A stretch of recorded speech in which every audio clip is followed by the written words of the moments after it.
Hello, Dr. Arnold. My name is Zach Short, and I'm going to talk about student interest inventory, behavior management, and classroom rules that I apply in my junior and senior level language art courses and my college composition courses at Knox County High School here in Edina, Missouri. When I start each first day of school with an interest inventory, and what I do is I pass out note cards to the students, and on my projector up front, I place sort of a template note card with a name at the top, and I want them to write their name as they wish to be called. So my given name is Zachary, but I like to go by Zach. So I give them the choice to let me know how they like to be called upon that may not be on my class roster when I do attendance. And then we work from that. Once we get to know each other, I let them write out what they hope to get out of the class or learn in language arts or composition. That helps me identify an area of interest for them to focus my lecture or some of my assignments on. So in this, I'm actually applying the reality therapy or choice theory because in a way, they are choosing their curriculum. And that carries over to the third thing that I have them write down on their note card, and that is the question of what is their biggest weakness in language arts. By identifying what their biggest weakness is, whether it be reading or grammar or structure, I can tailor some of the learnings to match those needs. Again, this is an example of choice theory because the students have a need for freedom. And while it may not be explicitly stated, they are helping to develop the curriculum. Below that, I ask them to write what their favorite book is, their favorite author or literary work. And the reason I do this is because students come in to a language arts course automatically feeling intimidated and not liking the fact that they have to sit down and read and analyze and synthesize and discuss it. And what I want them to understand is that it's not all bad, it's not all intimidating. And by working with them and having them choose their favorite book or author or play, whatever the case may be, we can get back to the point that they have read before and hopefully they got something out of it. Because in my classes, we're going to read. And like I said, that poses some problems to some students, but I remind them it can be done, and maybe I can find authors or works to encourage their reading. I can find something similar to their likes that I can implement in the course, and it can be more enjoyable for them.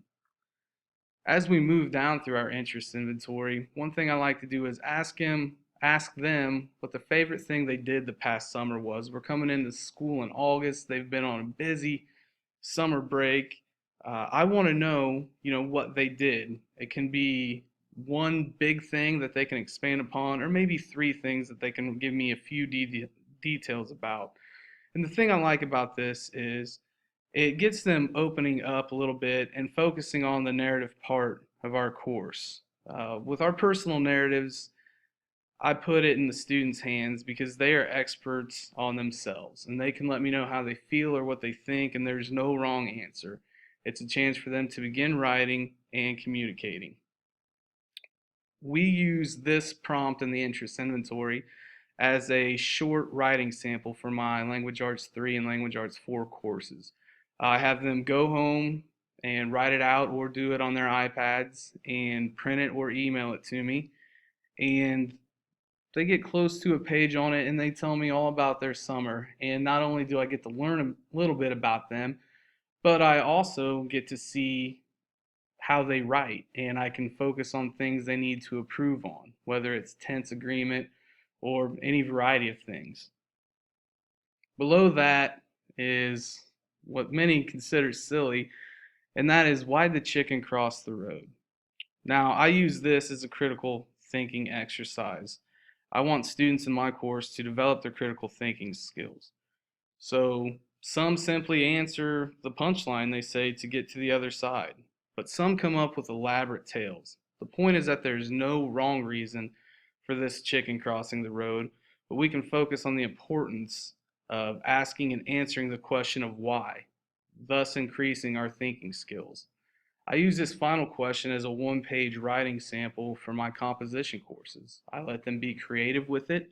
I let them create great argumentative structures and answer things in a variety of ways. Again, they can't be wrong. And then we discuss these things. And in that, I incorporate some of the Janot model because of the teacher-student interaction that comes with this interest inventory.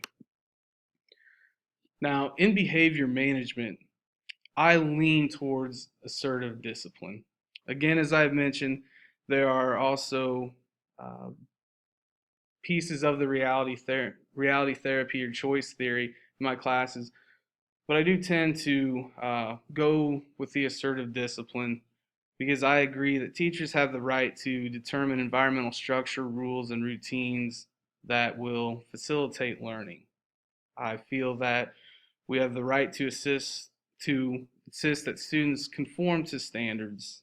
And perhaps my biggest thing is that students do not have the right to interfere with others' learning. Now, that's a big one for me. I can handle the distraction when I'm in front of the room if somebody is acting out. But when it's affecting the way somebody's learning or processing or doing their work, that becomes a bit of an issue for me.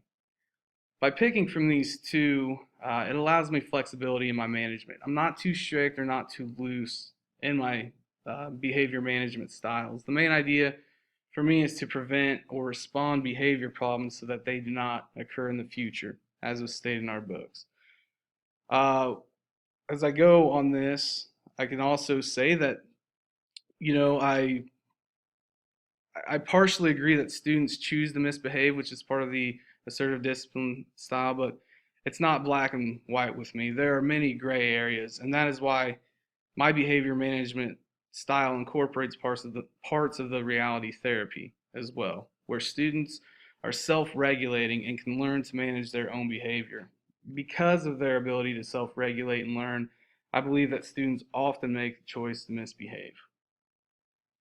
Students learn by going through a full range, examining a full range of consequences for their behavior. That falls under the reality therapy, and I believe that is true. They learn from, what they witness, what they are exposed to, and that falls in line. And I also believe in having a warm and supportive classroom. So while I may lean towards assertive discipline, I feel that I am easygoing and nurturing, and I'm willing to work with the student through any situation. So I wouldn't say I'm too cold or strict or cold to adhere to the assertive discipline model all the way through, nor am I willing to assert students should only be asked to do useful work, which is still confusing to me. Maybe all work is useful. I didn't understand the designation they were trying to make, but I try to bridge the gap between the assertive discipline and the reality therapy in my classroom, and hopefully that produces a sound learning environment. Moving on to rules and procedures. These are big at Knox County to have them posted, have them visually accessible, and let the students know, what you want. My classroom rules are posted above the board in the front of the room, and they align under three direct, simple terms. And those terms are respect, responsibility, and accountability. These terms are broad.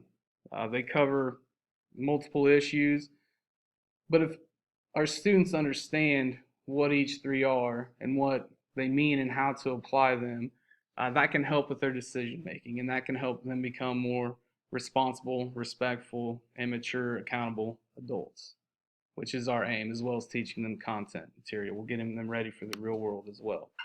So with respect, I adhere that they respect not only themselves but also those around around them, myself, other students, other teachers, everybody, that they are responsible, that they are prepared for class, on time with their materials. And then again, accountability, owning their own choices.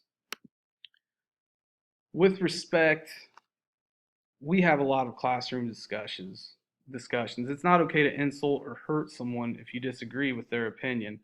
What I want them to do is to make a point and support it, but do it in a respectful manner.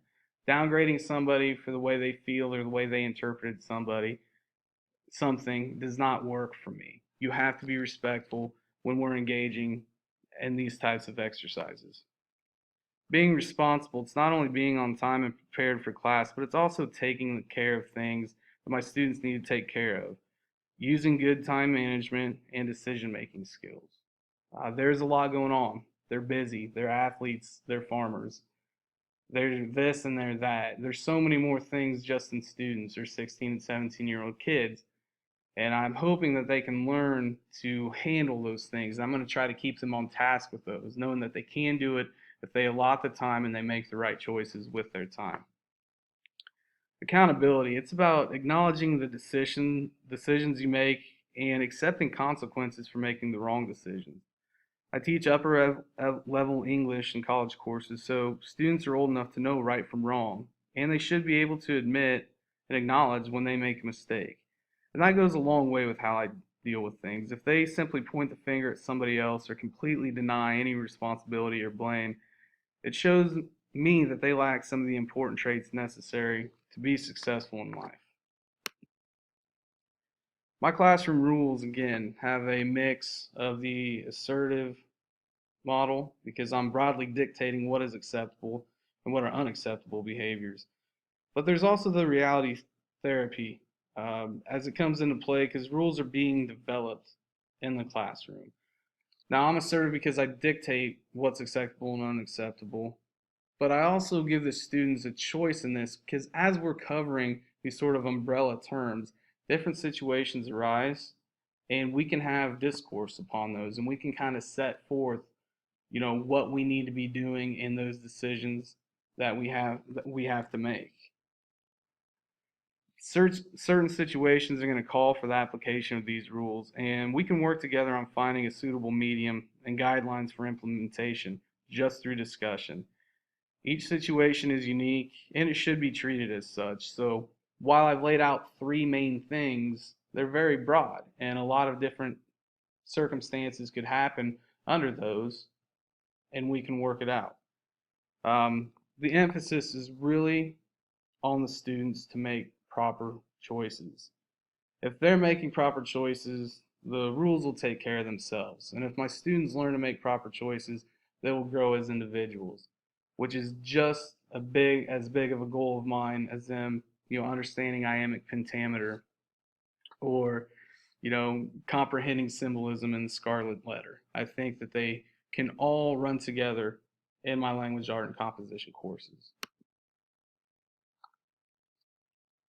My references were our textbook, and with my interest inventory worksheet that I put together a little while ago, I got help from the Deerfield Public School District near Chicago, Illinois. Thank you for your time, and I appreciate it. Bye bye.